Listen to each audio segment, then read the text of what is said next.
Good morning, it's Monday, August 17th. I'm Alex, and this is Main Street Briefing. Today, the Canadian tariff clock runs out Wednesday. American shoppers pulled back hard in July, and a new survey puts a number on how many of you are feeling the trade squeeze. 3 stories, 5 minutes, done. Start with a countdown. The 50% tariff on many Canadian goods takes effect after midnight Eastern this Wednesday, August 19th. It comes from 3 proclamations signed under Section 338 of the Tariff Act of 1930, a provision that sat unused for 96 years.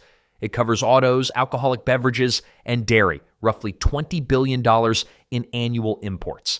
2 operational details decide whether this hits you. First, Customs calculates the duty on the entry date, meaning the day the shipment is entered for consumption at the border, not the day it left the supplier and not the day you placed the order. A truck that crossed last week but clears Thursday pays the new rate. Second, USMCA status does not protect you. Goods that qualify under the trade agreement are still covered, so the paperwork that has saved you before will not save you here. If you sell Canadian wine, cheese, or auto parts, your fall margin is being set in the next 48 hours. Note also that the duty is owed by you, the U.S. importer, not by the Canadian supplier, so any cost split has to be agreed in writing first. What to watch? Call your customs broker today and get the projected entry date for every Canadian shipment currently in transit and reprice anything clearing after Wednesday midnight before you put it on the shelf. Now, the demand side. Retail and food service sales came in at $763.6 billion in July, down 0.6% from June. That is the first monthly decline since October of last year and the largest drop in more than a year, against forecasts calling for a small gain.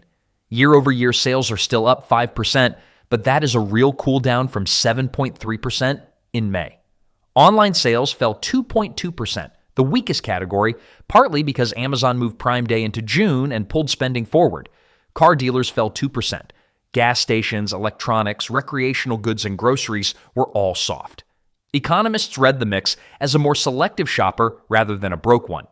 That distinction matters for how you respond because a selective shopper does not stop buying. They start comparing, and the items most exposed are the ones in the middle of your price list where the value story is fuzziest.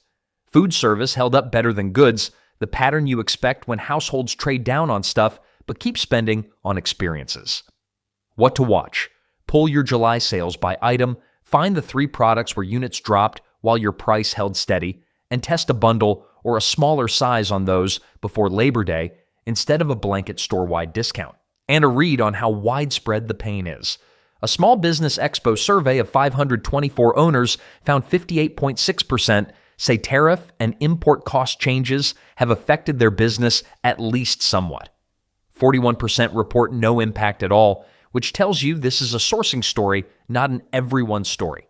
Looking ahead, 47% are concerned about future trade policy changes, with almost 17% very concerned. The Federal Reserve added the piece that matters most. Firms in several regions report tariffs pushing input costs up while selling prices rise more slowly, which is margin compression by another name. The number to know is not your tariff bill. It is the gap between how much your costs have moved and how much your prices have moved. Owners who close that gap in one deliberate step keep their margin. Owners who absorb it quarter by quarter discover the shortfall in December. The survey also suggests the pain is concentrated rather than universal, so benchmarking yourself against a neighbor who sources domestically will tell you nothing useful about your own exposure. What to watch? Calculate your landed cost change and your realized price change since January. And if cost outran price by more than 3 points, put 1 price increase on the calendar for the first week of September. That's your Monday.